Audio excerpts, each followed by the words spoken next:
या मुल्क की मईशत रहेगी या ये बजट रहेगा। ये दोनों इकट्ठे नहीं चल सकते। सारा बोझ सैलरीड क्लास पे डाल दिया गया। जो आप टैक्स अदा कर रहे हैं उस पर भी टैक्स लगा दिया गया। जो लोग टैक्स लगाते हैं इस मुल्क पर, कौमी असेंबली के मेंबरान, क्या वो टैक्स अदा करते हैं? करोड़ों की गाड़ियां हैं, 2 डाले हैं, 12 लोग उसमें बैठे हैं क्लेशनिकोफों वाले, लाखों के बिजली के बिल हैं, लेकिन मेरा टैक्स जो है वो मैं 5-6 लाख अदा करता हूँ जो असेंबली की तनख्वाह पे है।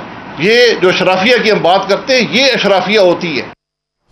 नाज़रीन, प्रोग्राम में खुश आमदीद। पाकिस्तान के अंदर टैक्सों की भरमार है। हुकूमत मानने को तैयार नहीं है कि उसने कोई बहुत बड़ा सख्त काम किया है। जो एक्स प्राइम मिनिस्टर हैं, one of the highest tax payer और हुकूमत के बड़े साथी रहे हैं, अब वो बता रहे हैं कि टैक्स किस किस्म के हैं। हम ज़रा टैक्सों के ऊपर बात करना चाहते हैं, बिलखुसूस जिस तरीके से टैक्स लगाया गया, जहाँ पर एग्जेम्पशंस दी गई, ये जानते हुए कि पाकिस्तान के अंदर हालात जिस किस्म के हैं, एग्जेम्पशंस तो किसी तौर कबूल नहीं है। एक तरफ से एग्जेम्पशंस हैं और दूसरी तरफ से सख्ती है। सैलरीड क्लास जो है वो सख्त किस्म की मुसीबत में है। हमारे पास कैसर अहमद शेख साहब मौजूद है, कराची से हमें ज्वाइन कर रहे हैं। वफाकी वज़ीर हैं बराए बहरी अमूर। कैसर साहब, आपका बहुत शुक्रिया, आपने हमें ज्वाइन किया। हमारे पास स्टूडियोज़ में मौजूद है शहबाज राना, सहाफ़ी हैं, माहिर मईशत हैं और अपना प्रोग्राम भी करते हैं। आपका भी बहुत शुक्रिया।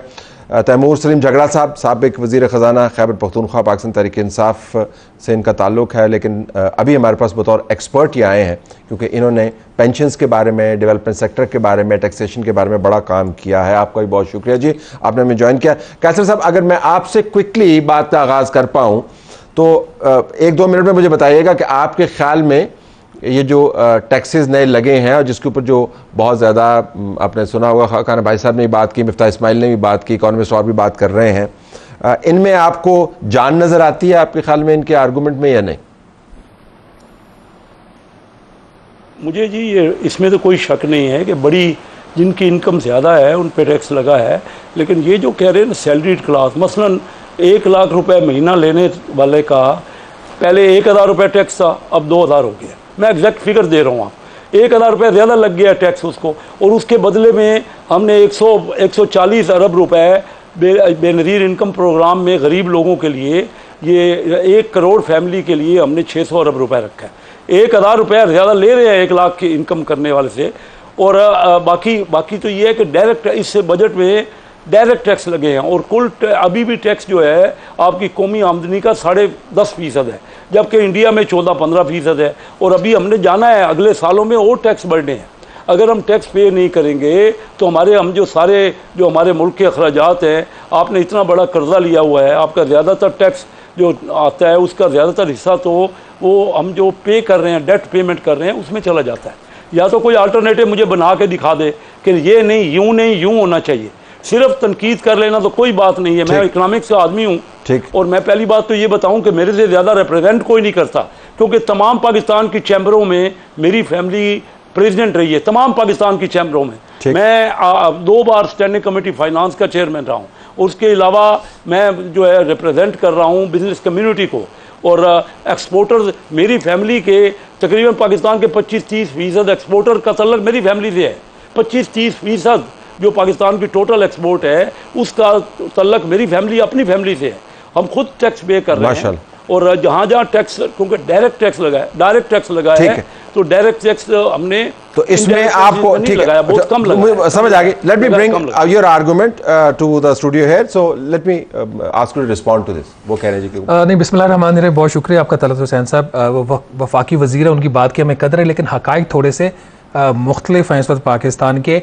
इन्होंने फरमाया कि हमारी टैक्स टू GDP रेशियो 10.5% है। बिल्कुल ठीक फरमाया। ये इसलिए 10.5% है क्योंकि हमारी जो मुक़द्दस पार्लियामेंट है उसने ज़राअत को, जो कि पाकिस्तान की इकॉनमी का 1/4 है, उसके ऊपर टैक्स ही नहीं लगाया। तो 1/4 वहाँ से माइनस कर दीजिए, 10.5 आपकी हो जाएगी तकरीबन 14%। ये इसलिए 10.5% है कि हमारी जो PMLN है, जिसका एक खसूसी उसके मोहब्बत है उसके साथ, रिटेलर्स के साथ, वो 19% आपकी इकॉनमी का रिटेल और होलसेल सेक्टर वो देते हैं 1 से 2% टैक्स। तो अगर ये दोनों चीज़ें हम माइनस करते, दोनों सेक्टर्स माइनस करते, पीछे आपकी बचती है 55 से 60% इकॉनमी। ठीक है, जो 55 से 60% इकॉनमी है उसने सारा बोझ उठाया हुआ है, जिसमें इंडस्ट्री भी शामिल है। सबसे बढ़कर सबसे ज़्यादा बोझ इस वक्त इंडस्ट्री के ऊपर है, उसके बाद सैलरीड क्लास के ऊपर है। मैं 3 नंबर्स आपको दूंगा, ये नंबर्स कहानी बता देंगे हमारी जो आज तक हुकूमतें करती हैं, और ये वाली पार्लियामेंट भी उसका हिस्सा है। सैलरीड क्लास, ये जितने भी हमारे ये बता रहे हैं 1000 रुपया, 2000 रुपया, 10,000 रुपया, ये सारी इररेलेवेंट बातें हैं। सैलरीड क्लास ने इस माली साल जो अभी ख़त्म हुआ है, जुलाई से लेके मई तक 326 अरब रुपए का टैक्स पे किया है। हमारे महबूब जो रिटेलर्स हैं हमारी हुकूमत के, जिनका एक लीडर डायरेक्ट जाके प्राइम मिनिस्टर के पास गुलदस्ता लेके जाता है और सारी चीज़ रिवर्स करवा देता है, उसने टैक्स पे किया 15.5 अरब रुपया। हमारा जो एक्सपोर्टर है उसने 11 माह में टैक्स पे किया था 85.5 अरब रुपया। तो ये मैं जिम्मेदार हूं? क्या ये मेरा कसूर है कि मैं इस मुल्क में पैदा हो गया हूं? क्या ये मेरा कसूर है कि 10.5% टैक्स टू जीडीपी रेशो है? मसला टैक्स टू जीडीपी रेशो नहीं है, मसला अखराजात का है। मैं आपको एक मिसाल देता हूं, ये मुझे गलत साबित कर दे, ये शायद उस मेंबर नहीं है उसके।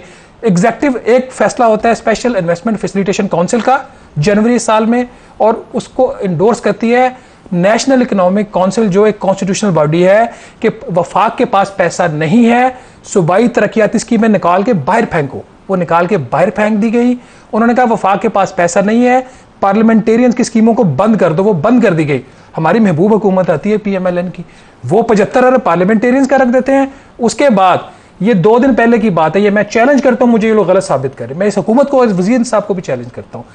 सूबाई नेचर का एक project executive committee of national economic council ने भी हफ्ते को अप्रूव किया, जिसकी मुखालफत की प्लानिंग मिनिस्टर ने, जिसकी मुखालफत की जो कंसर्न ऑफिसर था कि ये मत करो, ये आपके असूलों के खिलाफ है, ये अखराजात बढ़ाते जाए। वो सियालकोट का है, ठीक है, मैं आगे भी बता दूं, तो चलिए इतना ही रहने देते हैं। ये अखराजात बढ़ाते जाए और कहे और टैक्स बढ़ेगा, तैयार हो जाओ। ये जिन पे लगना, जिन पे लगना। आई एम श्योर कैसर साहब you will respond to this, लेकिन hold on to your thoughts. Let me hear Jhagra साहब ऑन दिस। जगरा साहब your take on this. He says कि मजीद टैक्सेस लगने हैं, हमारे पास पैसा नहीं है, और ये तो कोई।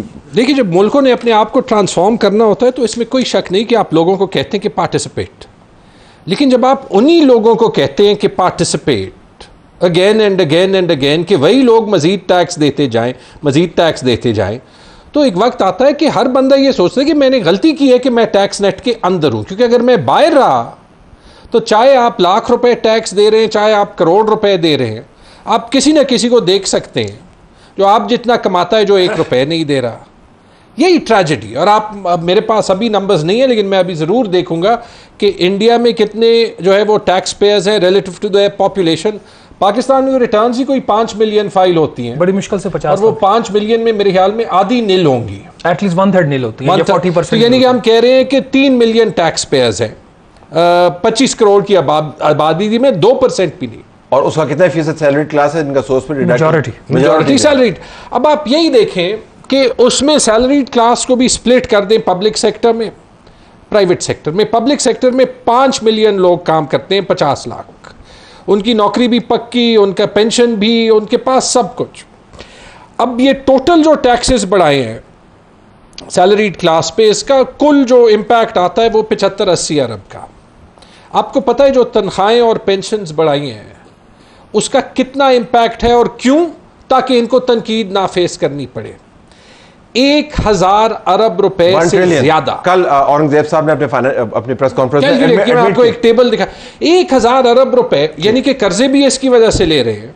भाई अच्छा, जो काम कर रहा है वो दे, उसको दे, उसकी तनख्वाह और बढ़ाएं।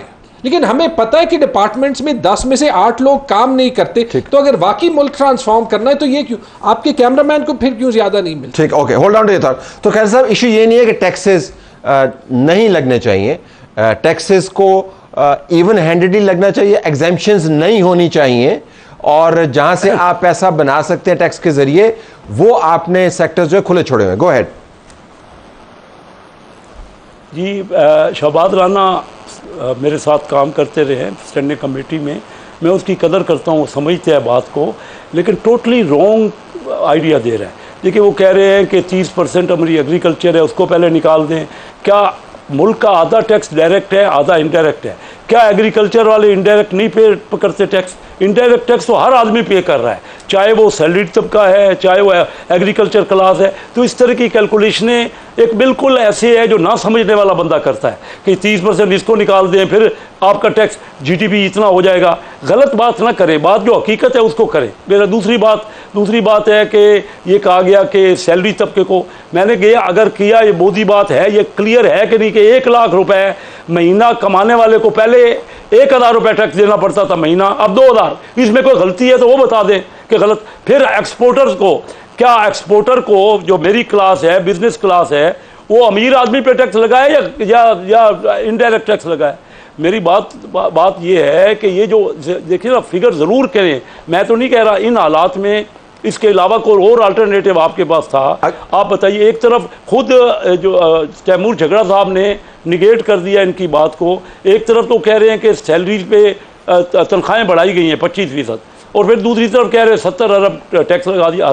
तो बताइए कि जो बढ़ाई गई हैं वो कितनी है, फिर कैसे सैलरी क्लास में टैक्स हो गया? जो हकीकत है वो बात करें। और अगर मैं थोड़ी सी जिस मुल्क में बात खत्म कर रहा हूँ, जिस मुल्क में आज भी 21 जो खत्म हुआ है ना हमारा साल, 20% इन्फ्लेशन है, तो अगर तनख्वाहें नहीं बढ़ाएंगे 25 का तो 20% तो इन्फ्लेशन हुआ है, कौन सी तनख्वाहें बढ़ी हैं? ये तो एक गलत बात है। 25% ज़रूर रुपए में बढ़ी हैं, रुपए में, लेकिन एक्चुअल तो इन्फ्लेशन के बाद तो 2-3%